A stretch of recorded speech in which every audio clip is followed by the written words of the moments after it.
Hi, I'm Jennifer, and today I'm so excited to share with you another DIY project making these adorable pajama pants.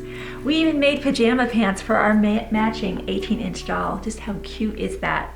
This is so much fun to do pajamas for our little ones. And of course we can make them for ourselves as well, but they're just particularly fun when we're making them as gifts, maybe at Christmas time, or we have kids, or maybe a special sleepover for a birthday where we can make some pajamas for the kids that'll be coming to the event. So let me show you just how easy this is.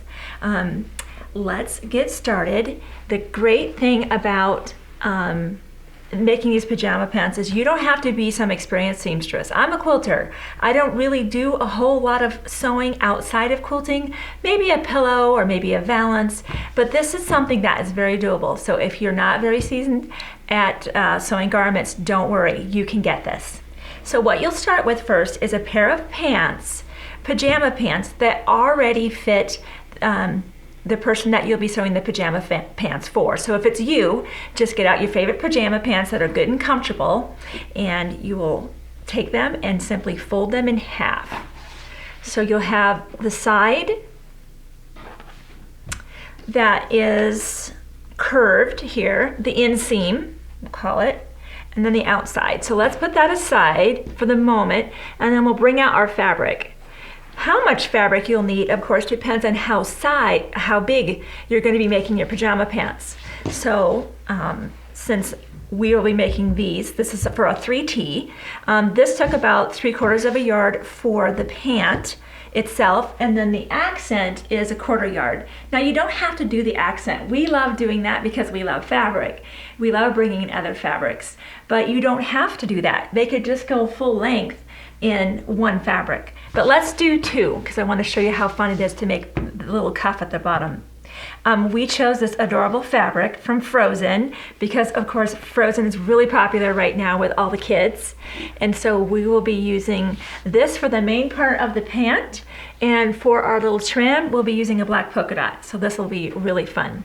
So you'll start off with, we'll just move the sewing machine for the moment out of the way while we set this up. So you'll open your fabric, and I do recommend that you pre-wash this. Of course, these are pajamas, so they're going to be washed a lot. So go ahead and pre-wash those fabrics and get those pre-shrunk right up front, and don't baby that fabric. Get it hot and washed so that all the shrinkage is hopefully done up front before you start making any kind of garments with it. So let's fold this to the inside, and how much you fold to the inside depends on how wide your pants are. So I've got plenty of room here, and we will do the same on the other side. So I'll fold that in, so you're folding in toward the center. And now we will fold this way, so they're stacked one right on top of one another. So you see how that happened? Now we will take our pants that we know already fit us and we're comfortable in them, and we will put that fold right along this fold. We want to keep about 4 to 5 inches from the top, because your waistband will go in there. So depending on the width of your elastic, that will vary. So let's bring that up ever so slightly. And what we will do at this point, you can even pin those together if you wanted to. We didn't do that for any of the sample pajama pants that we made, but if you really wanted that to not shift at all, you could certainly pin this. But again, I don't feel a need to do that. Now I will take, because we'll be using 1/4 inch seams, excuse me, 1/2 inch seams. There again, I'm a quilter. My brain says 1/4 inch, but for garment sewing, we use 1/2 inch seams. So I will do a visual 1/2 inch up to here, and then as we transition. Now because the top is gathered, I'm going to actually, I don't want to just have a 1/2 inch because this is going to be gathered. So if I pull this out, you can see I really need it to be coming to here. I'm going to use my friction pen, because the great thing about the friction pen, again, I've told you this in other videos, I can mark on my fabric and iron it away and it's gone. So it's a great way to have a temporary mark. I'm going to stretch that out. I'm going to put a little mark right there on little Olaf's belly, and that's going to be my visual target. So when I'm coming around here, I'm not going to just keep a ½ inch away. I'm going to widen just a little bit because I need more room in the waist so I can gather it with the elastic. So let's get started. We'll just do our visual ½ inch.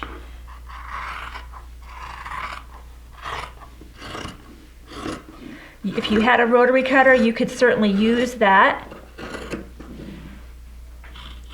But I'm just going to use scissors today. And I'm looking at this mark right now, beginning to widen slightly so that I hit that mark.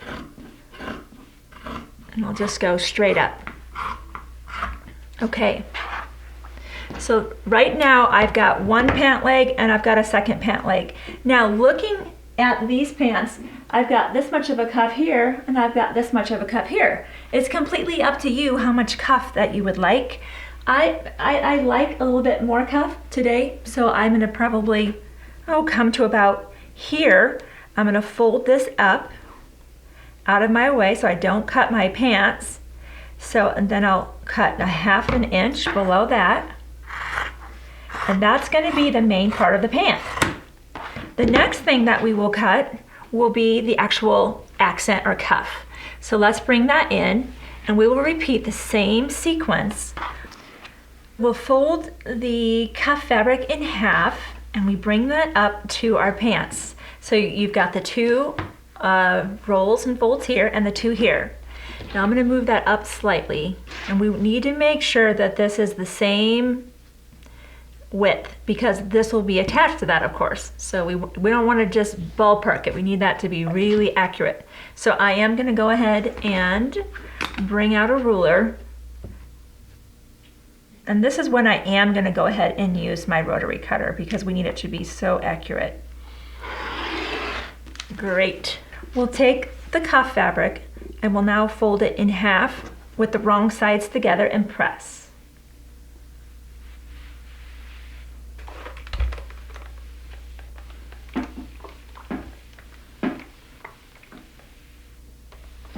And we'll repeat that for the other one.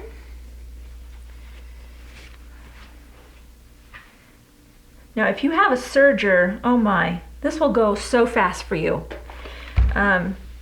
Because then you're enclosing the edge and oh my gosh, it's just so quick with a serger. I don't have a serger with me here today, so I will show you how to do this on just a regular sewing machine. So now that these are pressed, we'll go to the pant leg. Here, open up one, and we will put the raw edges to the raw edges like this, and we'll go ahead and pin.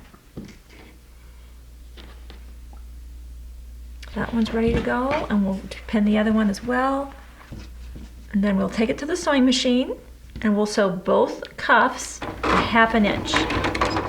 Be sure to secure your stitches. Now we'll just sew our ½ inch seam on both pant legs. I'll just do this one right after it.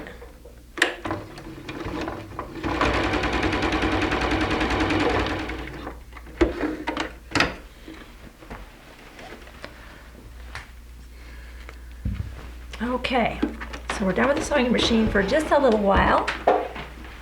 Now we'll come back to the iron and we will press these outward. And you can see that I missed it, just the cuff was just a little bit narrower than the pant leg. Notice the way we laid the pattern out, it's very not exact, but you can go and just trim that. It's not a big deal. We'll take it to the ironing board and we'll just press. Notice these are raw edges at this point. If you are using a regular sewing machine, you might want to go back at this time and do an overcast stitch or a zigzag to secure the edge. Again, that's where a serger is so wonderful. And you know, sergers are getting more affordable than they were when they first came out a long time ago. So you can really get a fairly decent serger for not that much money.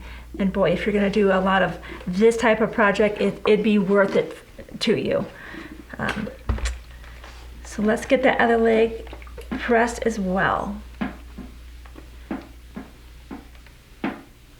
Okay, now let's look at this. Are we course, we want the legs to be symmetrical. So if you're going to make any adjustments, you would want to adjust them both at this point.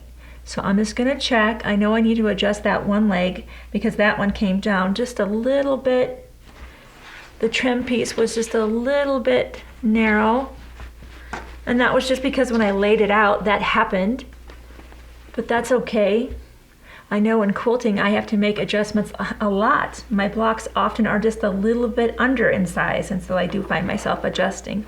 So we're just going to make a little bit of an adjustment here. So I'll go in here and just ever so slightly bring both of those in to meet that trim. And that's life, you know, you have to make adjustments in crafts and DIY to make it all work. Okay, now that the legs are done, I will turn each pant leg so that their wrong sides are together. And I'm going to start down here. I want to make sure, of course, that little intersection matches up. So I'm going to look right there. I'm going to put a pin because we want that, of course, to come together. A pin right there. And we will pin and sew from here all the way to the inseam where it begins to curve back. So you'll just sew all the way literally off. We'll repeat that for the other leg. Let's just go put a couple pins in. We don't want anything to shift on us. Okay, and let's do the same thing with the other leg. Let me turn it around. I'm so right-handed, oh my goodness. Okay, again, let's find that little spot. Pin it. Pin there first, because I know I need that to come together for sure. And I know I need that area to come together. And we'll pin. And we'll take it back to the sewing machine, and we'll sew a 1/2 inch again. Let's do that step now.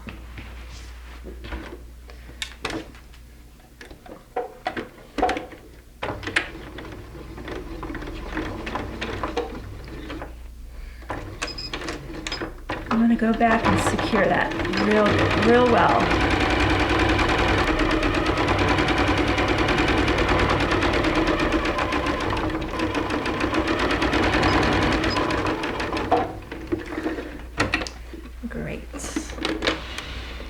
Okay, so let's look at what we have so far. 2 legs sewn up into the point of the transition. Now, so let's just look at what we have so far so you can see it coming together. How cute is that? So now we need to join these 2 sections. So we will just bring them together just like this, and we will pin all the way around. Okay, so you want to just take your time, make sure everything is married up the way it should be. Coming across the very center there, that's right in that very center portion of the inseam. I like to bring those seams open so there's not quite so much bulk. Actually, you know what they want to do right now is lie opposite. That works as well. You're just trying to reduce bulk right there in the transition area. Let's pin that. And then we'll come back out to the other side.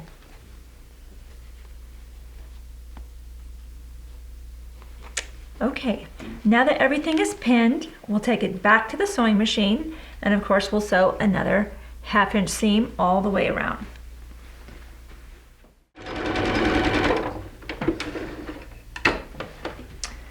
Great, so now our pants are sewn. Let's trim some of those threads.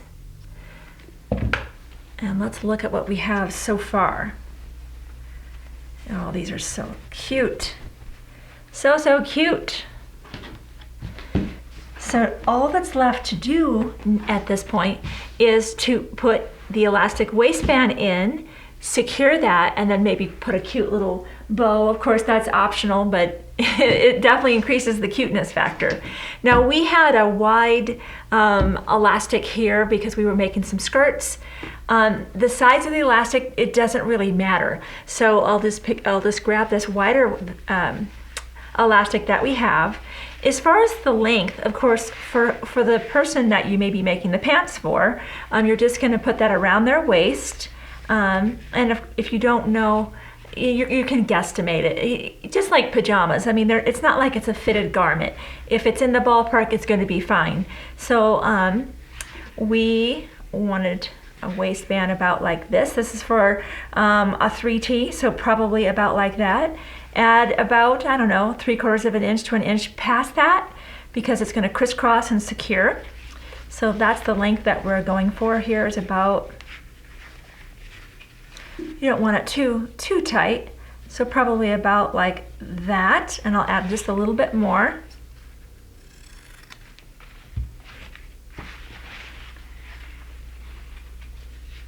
All right, so this is when you can determine how much, this determines the width of your elastic, how much extra fabric that you had at the top of the pants. Because we had a wider elastic, we had to have more fabric. So that's gonna come just like that. Now I do like to roll that edge under at this point, so that's not gonna fray at all. So I will go with my iron and I'm gonna press that under about 1/2 inch all the way around. So let's go do that step right now. I'll just fold it down and press all the way around 1/2 inch. And when I get that done, we'll come back and put the elastic in. Okay, so that's now ironed down. I'm going to put the elastic waistband where I feel it would be. Of course, this fabric has to not only cover that, but go a little bit beyond that so that we can sew it down. So let's just look. That looks like a really good spot. You don't want too much of a gap in there or the elastic waistband can twist, which drives you crazy. I'm sure you've had clothes that do that, and it makes you just a little bonkers. So probably about like that with this particular elastic. And I'm just gonna take that out. I'm gonna pin that, and I'm just going to, I can even measure that if I want to. Looks like that's about 2 inches, and I can just continue turning and pinning so I have that 2 inch all the way around. So we'll do that, and once that's complete, then we'll go sew that down. Now that I have everything pinned, I will take this to the sewing machine. I will sew all the way around this. I don't need to sew a 1/2 inch at this point. I'll sew probably just a little bit under that. And I'm not going to completely go all the way around. I'll leave about a 2 or 3 inch gap. That's where we'll feed in the elastic for the waistband.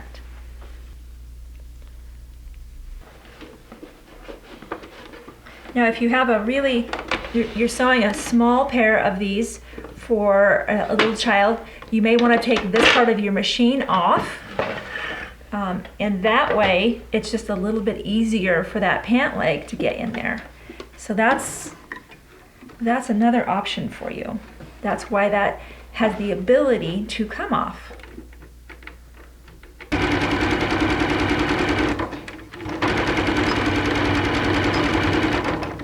So I'm just finishing this up, and notice I've got about a 2 to 3 inch gap. We're going to stop right there, and this is where we will feed in our elastic, which we will show you now how to do that. So we've got the piece that we wanted. We will take a safety pin and put that at the end there and begin to fish this through this opening. You want to just make sure that there's no twisting when you start feeding that through. So I will feed that through and we'll come out to the other end, and then I'll show you how to secure that and finish your pants. So now that you fished through the elastic, you've got 2 ends. So what we'll do at this point, we can even just pull those out so you can see it better. We'll crisscross those like that. Take it to the sewing machine.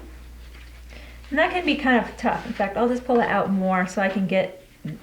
It's a little awkward bringing it to the sewing machine because it's like, how do you maneuver this whole thing?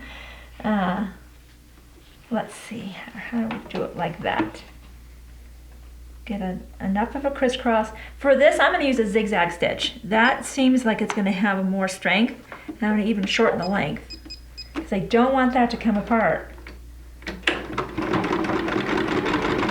get that really good.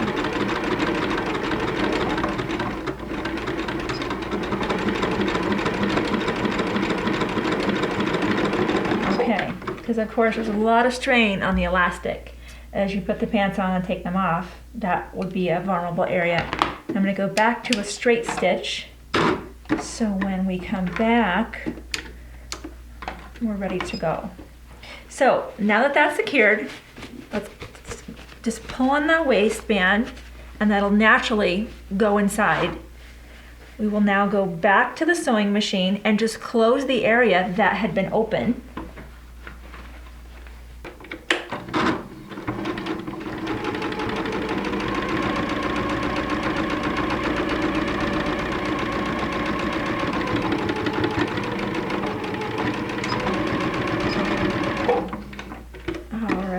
This is so fun.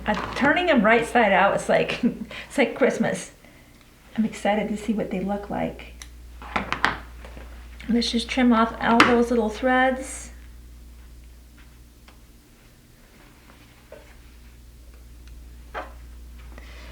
And then we will turn them right side out and look at what we've created. Someone's going to be very excited to get these little Olaf pants. So cute.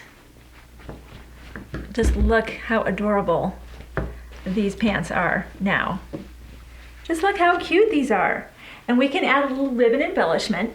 If you do want to add that, you'll just get a little bit of coordinating trim. We just chose a cute little white. You can make that as long or short as you want. And you'll just go in the middle of your pant. And we'll do a straight stitch where we're just coming in, not all the way. So we don't want to go all the way from top to bottom, or when we tie our knot, it won't close in properly. So we'll do about half of it. Make sure you got the center of it. Yes, that's about the center, and there we have our center. So we'll just come, and you're going to want to zig go forward and back several times. Again, another area that'll be kind of a vulnerable area.